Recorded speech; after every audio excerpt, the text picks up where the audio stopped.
Um, and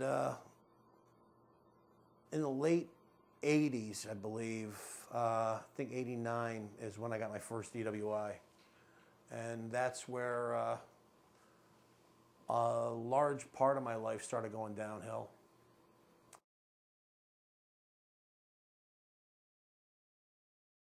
Out with my an ex-girlfriend and a buddy of mine. I was drinking pretty heavily before we went to my went to my girlfriend's house at the time, and we were supposed to be going to a bar on Cobleskill, and drove to the bar, drank heavily at the bar, and when we left the bar, my girlfriend was tired.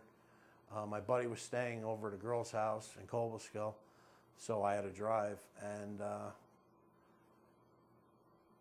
after driving for a while, didn't realize that I had driven the wrong way and ended up in Utica and had to turn around and come all the way back to Albany. And on the way on I-88, I ended up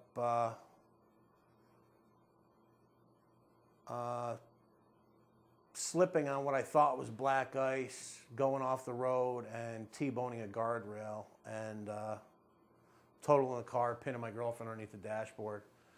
And it was a pretty bad accident. And that was my first DWI. My second DWI, I was coming back from a bar in Albany, and I was going through a toll booth, and there happened to be a trooper walking between the toll booths, and he stopped me as I was paying the toll and asked me where my front license plate was. And I told him I had no idea. It wasn't my car. It was my stepfather's car. And he said, no problem, go ahead. And just as I started to pull forward about another foot, he stopped me again and said, where's your inspection sticker? It's out of date. Again, I have no idea. It's not my car. And that's when he said, well, guess what? This is your day. Pull off to the side, pulled me off to the side, and gave me a field sobriety test, and I failed miserably. And that was my second DWI. My third DWI, I got leaving a bar. I'd been there for a short time.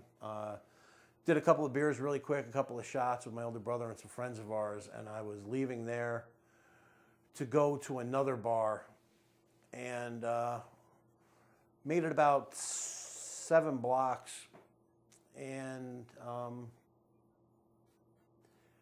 was pulled over by a Albany County Sheriff, or Schenectady County Sheriff, excuse me, and for no tail light. And I was about 6 doors down from my younger brother's house, and she said, you know what, have you been drinking? I said, yep, yeah, I have. I had a couple of beers. Well, we're going to arrest you for DWI, and we're going to impound the car. And I go, can I just call my younger brother? He lives right there. He lives right there. I can see his house from here. And she goes, sure, go ahead and call. I go, well, can you unhandcuff me? My hands are cuffed behind my back. She goes, if you can get the phone out of your pocket and call, you can make the call. And at the time, I thought it was a real bitchy thing to do, but I sort of know what she was doing now. And when I look back at all my DWIs, when I look back at my last 3 DWIs, I never thought that they were my fault. The first one I blamed on the weather, what I thought was the black ice. The second one was my stepfather's fault for the inspection sticker and license plate. And the third I thought was the malfunction of the car, the tail light. On April 9th of 2010, at 1:53 in the morning, I got my 4th DWI, and I was leaving a bar that I used to work at, and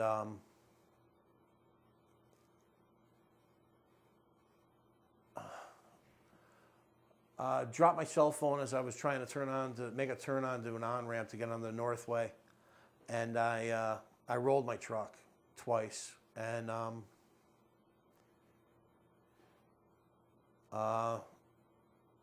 couldn't get out of the vehicle because it was on its side, and I couldn't climb out of the truck. I remember when I hit the curb and then hit the fence before the truck rolled. I remember throwing my hands up in the air and saying, I'm screwed, my life is over. I'm going to lose everything. I'm going to lose my 5-year-old daughter. I'm going to lose my job. My family's going to disown me. I'm going to lose everything. And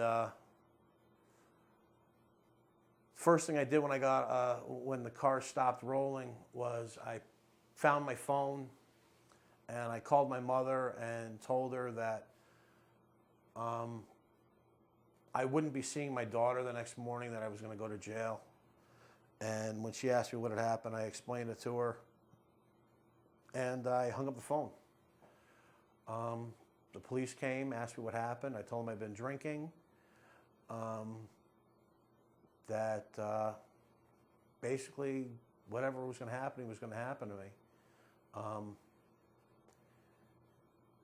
That I couldn't get out of it. There was no turning away from this. I had no vehicle to get away. I couldn't even get out of the vehicle. The cops had to help me out of the vehicle, so I was sort of stuck there.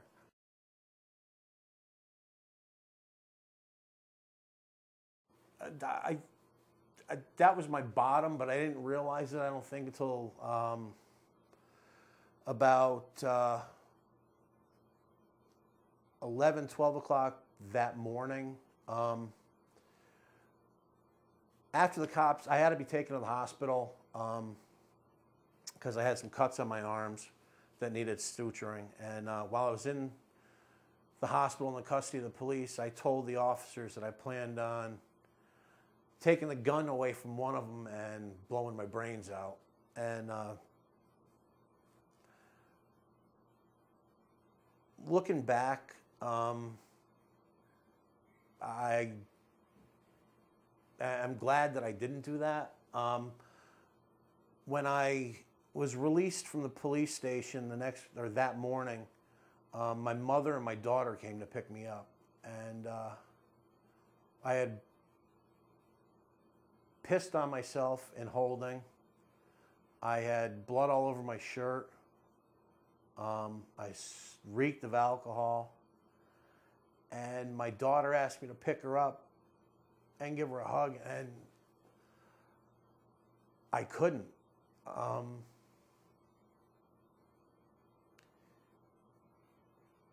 Knowing what I had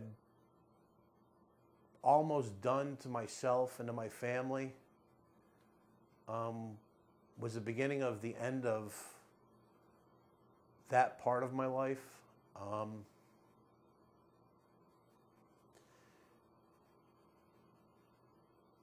Later on that morning, you hear about people saying, asking God to take away their problem and help them with this and help them with that. I'd been doing that my whole life. I hadn't been taking any responsibility for my life. It was always everybody else's fault that everything was happening to me. And I'd always been asking God, don't let this happen to me. Please help me stop this, help me stop that. And this time I didn't. What I did was I said, God, I need a moment of clarity in my life, and if you could just give me 2 seconds just so I can look at my life with a clear head and so I can see what's going on. And he did. I had a look back at my whole entire life and what I had done and how I had affected my family and other